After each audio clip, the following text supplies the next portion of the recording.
Hi Aries, this is your September 2020 tarot forecast. So this is for Aries Sun, Moon, Rising, and Venus signs. If you're an Aries Venus, you can treat this as a love or romance reading. For the Sun, Moon, Risings, this is really going to be about your behavior, your feelings, and what you might be involved in regarding your sun sign. So let's get into it. I'm going to do a nice Celtic cross for you, and then we'll get some oracle cards to polish off your monthly reading. So what does Aries need to know for September 2020? Messages for Aries. Cards are flippy floppy. I really want to take a moment to thank everyone for hanging out with me, and I really hope that you enjoy these videos and for subscribing. It makes a really big difference. So I really appreciate that. So thanks for being with me. All right. Messages for Aries, Sun, Moon, Rising, and Venus for September 2020.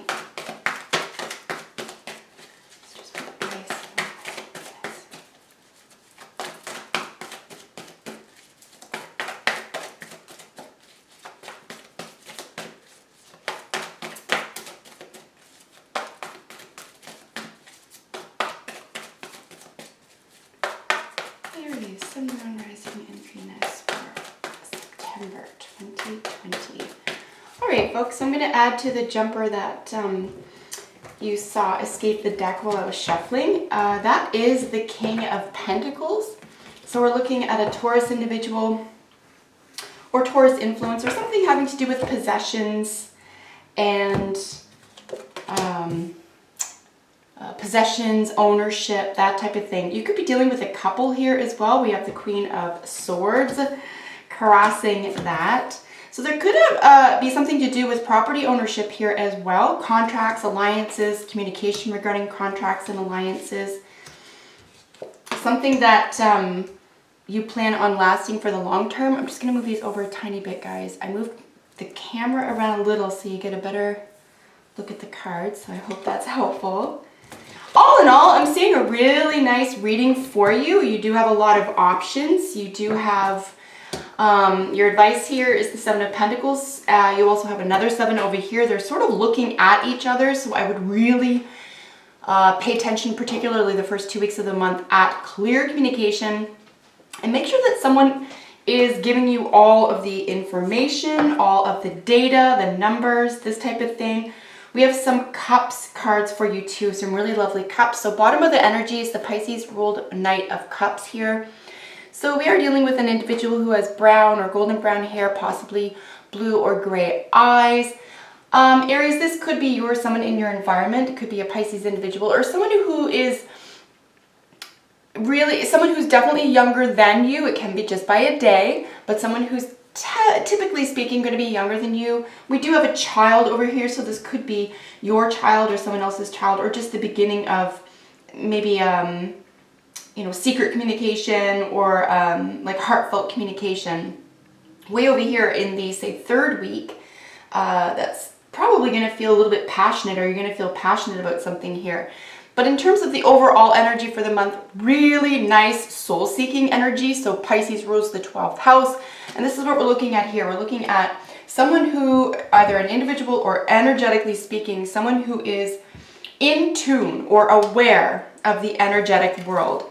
The world of spirit, so to speak, the afterworld, what a soul is, afterlife and that type of thing. So this is a really deep energetic character, or if it's just the energy, it's just really deep. Someone who's willing to go deep, and it's sensitive. It's a sensitive energy, possibly even psychic. So as I was saying, the King of Pentacles is the situation. Crossing it is the Queen of Swords. So this can work in a variety of different ways. If you, I don't see necessarily any bad news here in the first 2 weeks of the month, but I do see possibly revisiting something or having to revisit something that can provide some maybe tricky information or some information that could lead you on a gamble or take some risk here. So just make sure that it's not around a long-term contract, possibly with a Taurus individual, or possessions, ownership, This is also, you know, jewelry and homes and estates. I would say if you're home shopping, house buying or selling or something like that, definitely get everything in writing and make sure your research is thorough. And if you're dealing with a person, if you're dealing with a Taurus individual or even a Libra individual indicated by the Queen of Swords here, you know, you could have contracts and alliances and relationships around possessions or possessions involving contracts and alliances. So you could be divvying up alliances right now if there has been a divorce recently. I'm only saying that because the Queen of Swords is commonly considered the divorce queen. All that means, if it's not a physical divorce, all that means is that she has seen and heard everything. You can't get anything by her. She's really wise. So there's a lot of wisdom in this circumstance, regardless of whether it's property ownership or an alliance or an actual relationship. Like I said, this could easily be a couple. Doesn't have to be earth and, say, air energy. It can really be any couple, but what's indicated here is this: if it isn't technically a Libra and a Taurus, which is both ruled by Venus, by the way, so there could be a lot of this energy could be situated around or having to do with, you know, beauty and art and music and again, so institutional, I would say, like profound institutional alliances. So this is the institution of marriage or theater or medicine, okay, law, etc. So something that is not going to change, I would say, if ever, if it changed, it would change very, very gradually. So changes to a condition or a property ownership or a Taurus individual, as it were, is going to change very slowly. But because we do have a couple of Swords cards in the first 2 weeks, accompanying the Queen of Swords, as you can see the Four of Swords, the Seven of Swords there, we are looking at something that could involve communication or a thought process that you're not maybe you're not convinced of yet. So at the foundation is a second chance, right? We have, in this rendition, it's the Call, but it's Judgment.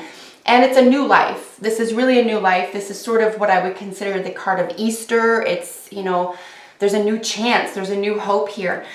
What is opposite of it, so what's crowning it, is the Seven of Swords. And this is where we're looking at a gamble or a risk.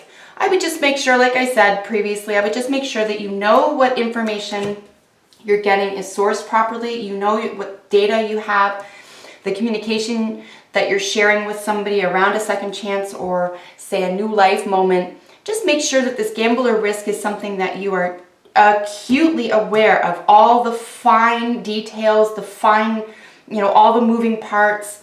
I would just be aware of that, because we have some really high, very, you know, high institutional energy here. We have some really mature energy here. So just make sure here that you know, your judgment is being used to your advantage. I don't see there's anything technically wrong with taking a calculated risk, for example. Just make sure that, particularly, say, if you're in a partnership already, for example, that you're really, really open and honest about what you are sharing and what you are about to do. Here in your recent past is the Four of Swords, and we looked at, in looking at this in your recent past, we're looking at just staying still on something. This is the card of rest and recovery.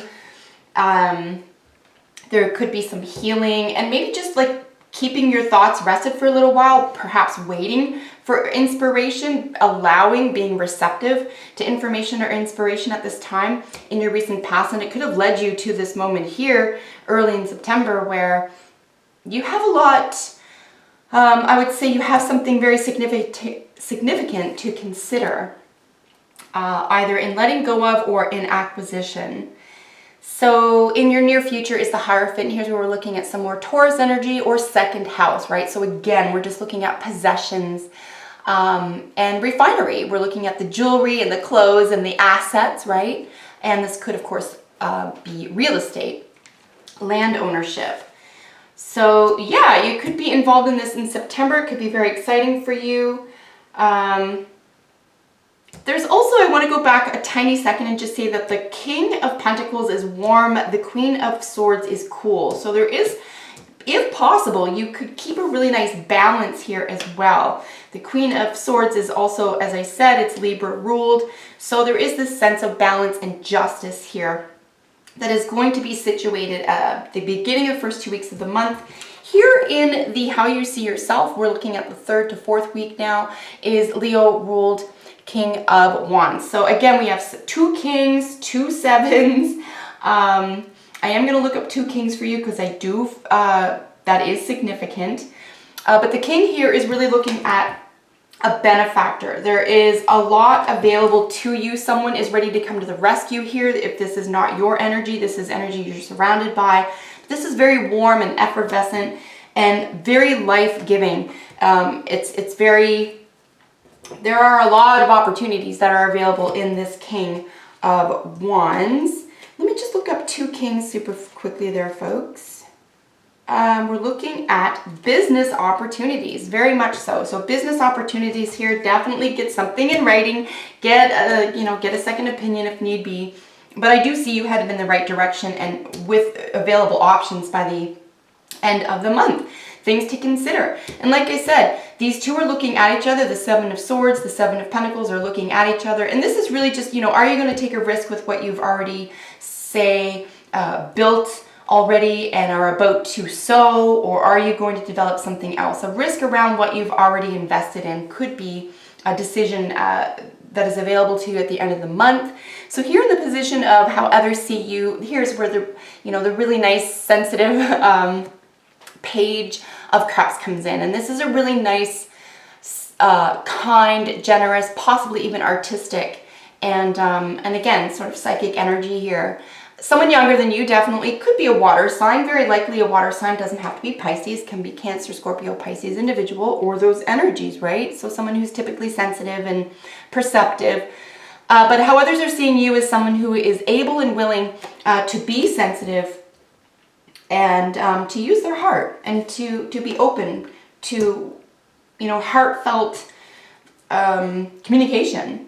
So here's your hopes and dreams, right? Or hopes and fears position, 6 of Wands. And this is a little bit of a victory. This is very, very positive to see for you.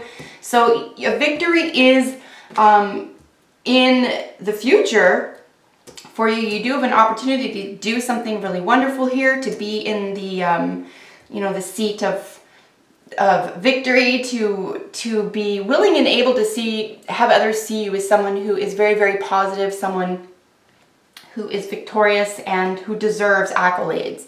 And here's your advice card, as I said, the 7 of Pentacles. 7s just really give us an opportunity to look at things differently, to assess something. So that's what this is doing. So just assessing, very likely, a gamble or risk that you may be introduced to or are looking at, I would say, around the 2nd, just before 3rd week of the month. So that is very sweet for you. Nothing super heavy, nothing super difficult here, guys, in the month for you. It could even be rather exciting. So let's just get your oracle cards for you.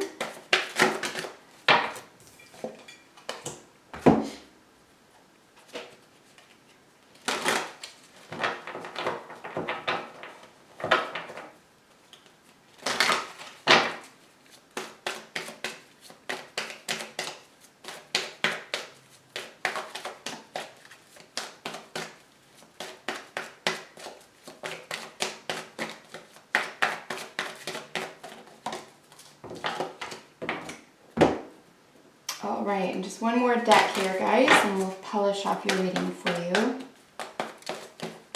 Oops.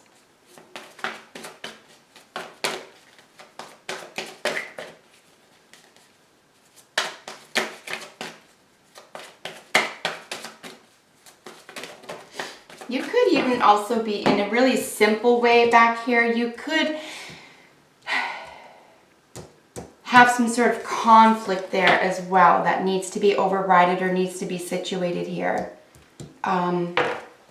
with an individual who doesn't see things the way you do, right? Because we do see a little bit of a debate situation here or a conflict around property ownership or possessions.